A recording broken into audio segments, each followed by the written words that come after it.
မင်္ဂလာပါကျွန်တော်ရဲ့ channel နေပြီးတော့ပြန်လည်ကြိုဆိုလိုက်ပါတယ်ဒီနေ့ပြပေးခြင်းတဲ့ခွန်လေးကတော့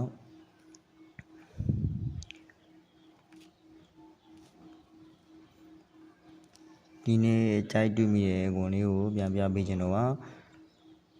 ဟုတ်ကဲ့ချက်ကြည့်အောင်ဗျာဒီ90ခုနှစ်မှာ90ခုနှစ်ကပရိငါးကြခဲ့ရင်သူ့နှစ်ထဲမှာပဲ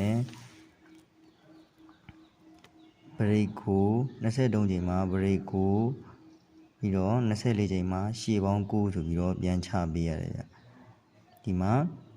6 4 6ပရိကိုနဲ့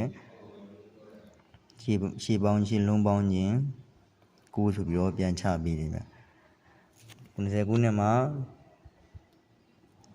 ပရိငါးချပြီးရင်ပရိငါးနှစ်ဦးမှာပရိငါးချပြီးခဲ့ရင်အဲ့ဒီနှစ်ထဲမှာပဲ23ချိန်မှာပရိ9နဲ့24ချိန်မှာရှေ့ပေါင်း9ဆိုပြီးပြန်ချပေးတယ်ဒီရှေ့ပေါင်း9နဲ့ပရိ9ဆိုရင်9နှလုံးထည့်ခြင်းကြောင့်နောက်နှစ်မှာ82ခုနှစ်မှာ9တွဲဆိုပြီးပြန်ချပေးတယ်ခွန်9ဆိုပြီးတော့ခွန်9ပတ်လဲပေါ့ခွန်9ပတ်လဲပြန်ချပေးတယ်ခွန်9ပတ်လဲပြန်ချပေးတယ်ဒီခွန်9ပတ်လဲပြန်ချပြီးဆိုရင်လည်းခွန်9ပတ်လဲတစ်ချိန်တပင်ကြာမှာပေါ့တပင်ကြာမှာခွာပေါင်း8ဆိုပြီးတော့ပြန်ချပေးတယ်ခွာပေါင်း8ပြန်ချပေးတယ်ပြီးတော့အဲ့ဒီ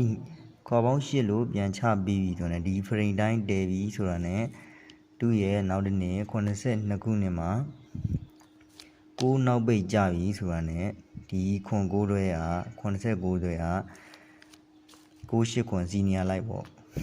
စီနီယာလိုက်ခွန်9တွဲကဒီခွန်9တွဲကဒါဒီ6ထိပ်တီနဲ့ပြန်ချပေးတယ်ဒီ6ကတော့ဒါနောက်တဲ့ဒါပထမဆုံးပင်ဆိုတော့ဒါ6ထိပ်နဲ့လာပေါ့နောက်ပင်နေတော့စီနီယာလိုက်68ခွန်ပေါ့သူဒီချိန်ကတော့ဒါပထမဆုံးကတ်ဖြစ်တဲ့တော့6ပိတ်ရဲ့အောက်မှာဒီစီနီယာလိုက်ဖြစ်တဲ့6ထိပ်စီနဲ့နောက်ခွန်9တွဲဒီ6ခွန်9ဆိုပြီးတော့ပြန်ချပေးတယ်ဗျဒီ6ခွန်9ဆိုပြီးပြန်ချပေးပြီးတာ ਨੇ ဒီ6ခွန်9ဆိုတဲ့ကဏ္ဍကိုတို့ကတုံညာခွန်ခွန်နဲ့ပြန်ပေါင်းရဗျတုံညာခွန်ခွန်နဲ့ပေါင်းလိုက်ရင်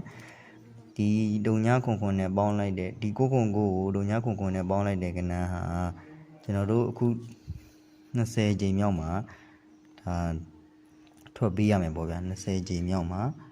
ဒါထွက်ပေးရမယ်ပေါ့ခု6ခွန်9ကိုကျွန်တော်တုံညာခွန်ခွန်နဲ့ပေါင်းလိုက်တဲ့အခါခွန်ဆိုတော့ခွန်9ဆိုတော့6ခွန်9 6ခွန်ဆိုတော့4မှာတုံညာနဲ့9ပေါင်းရဆိုတော့9 6 4 9ဆိုပြီးတော့ရတယ်များခု20ချိန်မှာ6 4 9ဆိုပြီးတော့ပြန်ချပေးတယ်20ချိန်မှာ6 4 9ဆိုပြီးတော့ချပေးတယ်ချပေးတဲ့တိုင်းချပြန်ဖို့ပဲနဲ့သူ့ရဲ့ဇောင်းမှာအမြဲတမ်းပုံတွေခွန်ပရိတ်ခံပြီးတော့ဒါခွန်ပရိတ်ခံပြီးတော့ဒီမှာချပေးတယ်ဒီက6ခွန်9ပေါင်းခြင်းကိုဒီမှာ6ခွန်9ပေါင်းခြင်း6 4 9ကဒီ20မြောက်မှာခွန်ပရိတ်ခံပြီးတော့6 4 9ဆိုပြီးတော့ချပေးတယ်ဒီခွန်ပရိတ်ကတော့ဒါတေပေါ့ဗျာမူပိုင်းတင်ချပေးတယ်ဒီလူရဲ့ဒီမှာဇောင်းမှာလည်းနောက်6တစ်ခုအနေနဲ့မန်1 5 9ဆိုရင်ကြောင့်9 5 1ဆိုရင်ကြောင့်ဒီမှာ9ပေါင်းခြင်း9ရဲ့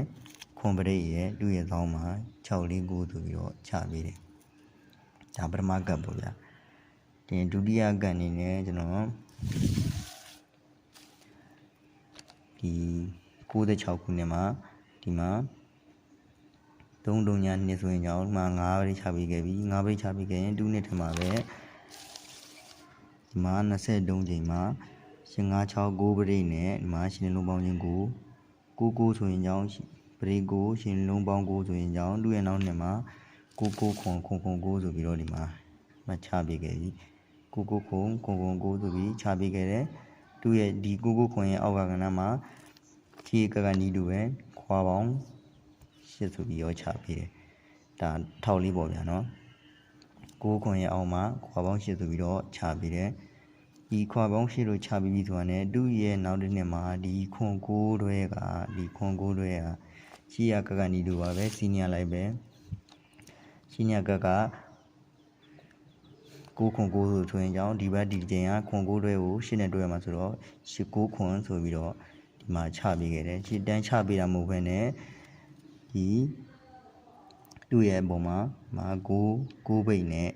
9ဘိတ်ရဲ့အောက်မှာစီနီယာလိုက်ကနန်း9ပြီးတော့ဒီမှာ8ခွန်9ပေါ့9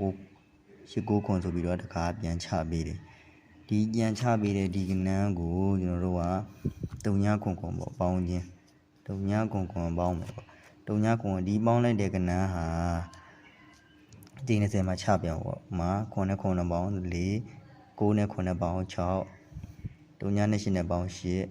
တော့8 6 4ဆိုပြီးတော့20ချိန်မှာချပြန်ပေါ့ဒီနေ့ထဲမှာပဲ20ချိန်မှာချပြန်ဗျာဒီမှာ846ဆိုပြီးတော့ဒီမှာချပေးခဲ့တယ်846ကလည်းကျွန်တော်ဒီတိုင်းချပြန်မှုပဲနဲ့သူ့ရဲ့ဆောင်းမှာဒီမှာ124ဆိုရင်တော့ခွန်ပရိတ်ပုံတွေပေါ့ခွန်ရိတ်ပုံတွေတွေနဲ့သူ့ရဲ့ဆောင်းမှာဒီမှာ846ဆိုပြီးတော့ချပေးခဲ့တယ်ဒီရဲ့ဆောင်းကထောက်လေးနေနဲ့4ဆိုရင်ကြောင်း6ကြီးရမှာဒီမှာရှိကမ္မာကကြတော့မှာတင်5 9ဆိုရင်ကြောင်းဒီမှာပေါင်းခြင်းတောင်းလိုက်ပေါင်းခြင်းဟာ9ပရိတ်တောင်းလိုက်ပေါင်းခြင်း9ရယ်ပရိတ်ကခွန်ရယ်ဒီမှာကတောင်းလိုက်ပေါင်းခြင်းက4ဆိုရင်ကြောင်း6စီနီယာလိုက်ပေါ့ဗျာ5ပြီး6ပြီးတော့ဒီမှာပရိတ်ကခွန်ဆိုခြင်းကြောင်းဒီမှာခွန်ရဘေးမှာ846ဆိုပြီးတော့ပြန်ချပေးခဲ့တယ်ဒါဒုတိယကပ်ပေါ့ဗျာဒီတတိယကပ်အနေနဲ့ကဒီမှာ2023ခုနှစ်မှာ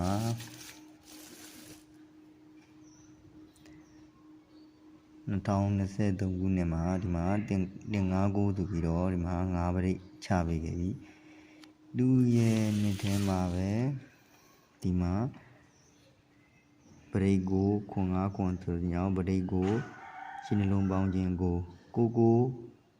နှလုံးထက်နေခြင်းကြောင့်နောက်နှစ်မှာခွန်ဒါမှမဟုတ်ခွန်ပေါ့ပြန်ချပြရအောင်မယ်ဒီမှာခွန်ဆိုပြီးတော့ဒီမှာပြန်ချပေးတယ်ခွန်သူကြီးပြန်ချပေးတယ်သူ့ရဲ့အောက်ကဒီနှစ်မှာအောက်ကအဲ့တစ်ချိန်ကြာမှာဒီမှာခွာပေါင်း53ဆိုတော့8ဒီမှာထောက်လေးနဲ့ရပြီထောက်လေးရပြီဆိုတော့အဲ့လိုချပြီးပြီဆိုတာနဲ့သူ့ရဲ့နောက်နှစ်မှာဒီခွန်9တွဲကရှီယာစီနီယာကနန်းပေါ့ရှီယာစီနီယာကနန်းက9ရယ်8ရယ်ပြီးခဲ့ပြီဆိုတော့ဒီချိန်ခွန်ဆိုတော့ခွန်9ဆိုပြီးတော့ဒီမှာထွက်ပြေးခဲ့ဒီခွန်9ဆိုတဲ့ကနန်းကိုကျွန်တော်တို့ကတုံညာခွန်ဆိုတဲ့ကနန်းနဲ့ပြန်ပေါင်းအောင်မြတ်ပေါင်းမယ်ဆိုတော့9ခွန်ဆိုတော့6ခွန်ဆိုတော့4တုံညာခွန်ဆိုတော့ခွန်4 6ပေါ့ခွန်4 6ဆိုတဲ့ကနန်းကဒီအကျိန်20မှာခွန်4 6ဆိုတဲ့ကနန်းဟာဒီအကျိန်20မှာပြန်ချပေးမယ်ပြန်ချပေးတဲ့ဒီတိုင်းချပေးရမှုပဲနဲ့ပြည့်ရဲ့သောင်းမှာဒီမှာ96နှစ်ဆိုရင်ကြောင့်ဒီမှာခွန်ပရိတ်ခံသွားပြီခွန်ပရိတ်ဒါတော့မြင်ရှိရကနီးတူပါပဲရှိမှာခွန်ပရိတ်ခံပြီးတော့ဒီမှာခွန်4 6ဆိုပြီးတော့စီနီယာကနန်းပြန်ချပေးတယ်ဒီဒေါင်လိုက်ပေါင်းခြင်းကခုနတော့က9ရယ်6ရယ်ရတော့ခွန်ပြမှာဆိုတော့ဒီမှာ6နှစ်9ဆိုရင်ကြောင့်ဒေါင်လိုက်ပေါင်းခြင်းကခွန်ပရိတ်ကလည်းခွန်သူ့ရဲ့တောင်းမှာခွန်4 6ဆိုပြီးတော့ပြန်ချပြန်အောင်ဗျာဒါကတော့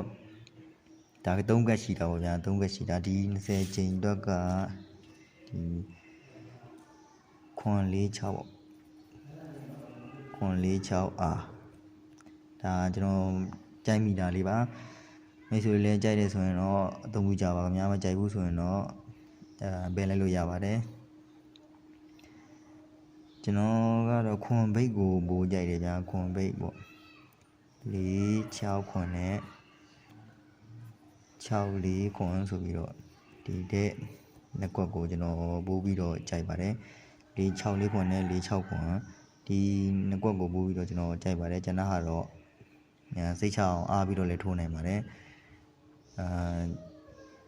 ကျွန်တော် channel လေးကိုလည်း subscribe လုပ်ပေးကြပါဦးဟုတ်ကဲ့ကျေးဇူးတင်ပါတယ်အောင်မြင်ကြပါသေးဗျာကံကောင်းကြပါသေးဗျာ